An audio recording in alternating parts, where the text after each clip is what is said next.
Assalamualaikum warahmatullahi wabarakatuh. Perkenalkan, saya Septania Pratiwi, mahasiswi Pendidikan Fisika angkatan 2016. Di sini saya akan mempresentasikan hasil penelitian skripsi saya dengan judul Pengembangan e-learning materi hukum Newton untuk mengembangkan keterampilan berpikir kritis siswa sekolah menengah atas dengan dosen pembimbing Bapak Dr. Ketang Wiono MPD dan Bapak Dr. Handes Zulherman MPD.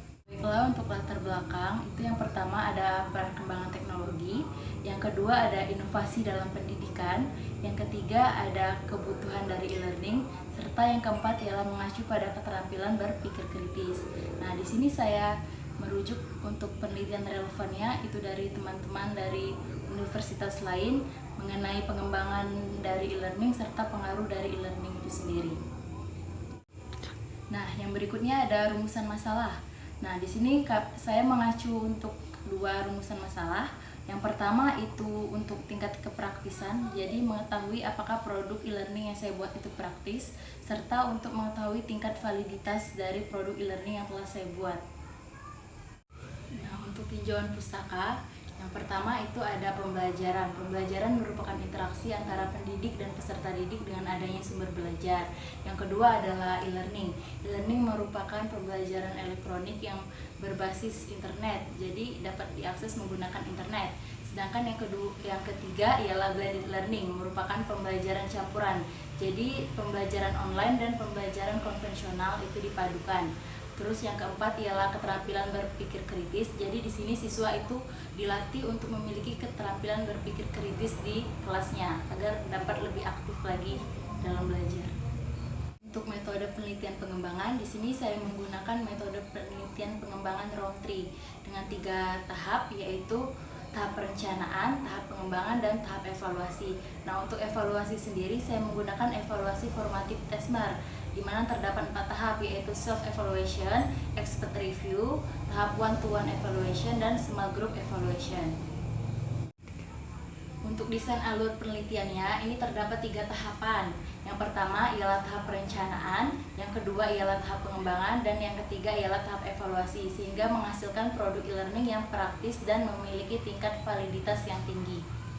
Untuk teknik analisis data walkthrough, itu terdapat lembar validasi checklist yang terdiri dari sangat sesuai, sesuai, cukup sesuai, kurang sesuai, dan tidak sesuai, di mana hasilnya akan dihitung menggunakan indeks Eigen-V dengan rumus V sama dengan sigma S per N C-1. Nah, lalu hasil dari validasi ahli tadi dikategorikan menjadi 3 kategori, yaitu validasi tinggi, sedang, dan kurang. Untuk teknik analisis angket, di sini sama menggunakan lembar skala checklist juga dengan 5 kategori, yaitu sangat sesuai, sesuai, cukup sesuai, kurang sesuai, dan tidak sesuai. Lalu hasil pada one-to-one evaluation dan small group evaluation itu dihitung dengan raihan skor angket per skor maksimal angket dikali 100%, di mana hasilnya dapat dikategorikan menjadi 4 kategori, yaitu sangat praktis, praktis, kurang praktis, dan tidak praktis. Nah, untuk hasil dan pembahasan di sini dapat dilihat pada tahap perencanaan, itu peneliti melakukan analisis kebutuhan untuk pra penelitian dengan membagikan kuesioner ke sekolah-sekolah baik itu di Sumatera Selatan ataupun di luar Sumatera Selatan. Dengan hasilnya yaitu 96% siswa itu setuju dengan adanya e-learning pembelajaran fisika. Lalu peneliti merumuskan tujuan pembelajaran berdasarkan silabus dan RPP dari hukum Newton.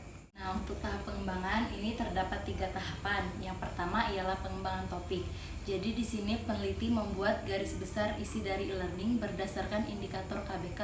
Yang kedua ialah pengembangan draft. Di sini berupa rancangan awal ialah storyboard dan flowchart. Yang ketiga ialah produksi prototipe, yaitu berupa e-learning sesuai dari rancangan awal yang telah disesuaikan. Berikut merupakan gambar dari e-learning yang telah peneliti buat.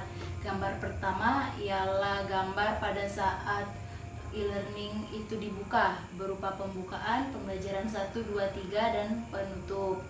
Lalu gambar kedua dan ketiga itu merupakan contoh dari isi e-learning, baik berupa video dan ada juga bagan atau peta konsep pada awal materi. Itu sama seperti sebelumnya, merupakan gambaran dari e-learning. untuk gambar pertama itu merupakan soal evaluasi, jadi ini sesuai dari indikator KBK. Lalu ada juga gambar kedua berupa videonya itu juga sesuai dari indikator KBK, yaitu berpikir kritis.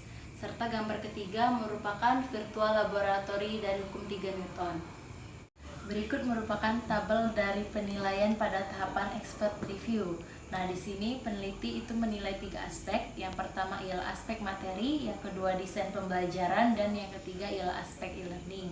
Di mana rata keseluruhan skornya dihitung menggunakan indeks ICANV yaitu sebesar 0,94 dan termasuk kategori yang memiliki tingkat validitas tinggi. Nah, untuk hasil penilaian angka siswa pada tahap one-to-one evaluation itu di sini dapat dilihat terdapat 5 indikator, di mana dengan rata keseluruhannya sebesar 81,84% dan dikategorikan praktis. Nah, untuk hasil penilaian pada tahap small group evaluation, angkanya sama yaitu 5 indikator tadi, di mana ada kenaikan sebesar 90% dengan kategori sangat praktis. Nah, berikut merupakan keunggulan dan kelemahan dari produk e-learning yang telah peneliti buat. Nah, untuk keunggulannya sendiri yaitu yang pertama tentunya e-learning itu mudah diakses kapanpun dan dimanapun.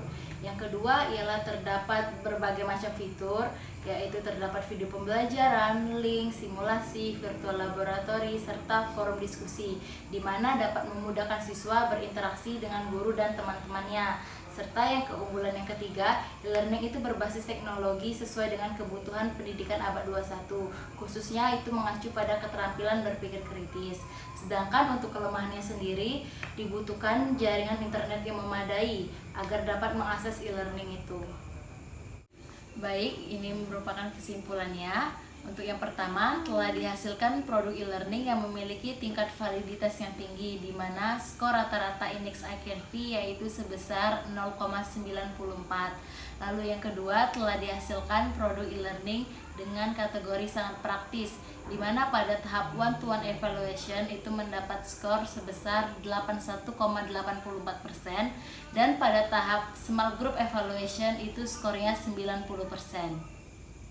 Untuk sarannya, di sini peneliti menyarankan yang pertama perlu adanya penelitian lanjutan pada tahapan field test, yaitu untuk mengetahui efek potensial dari produk e-learning yang telah dibuat.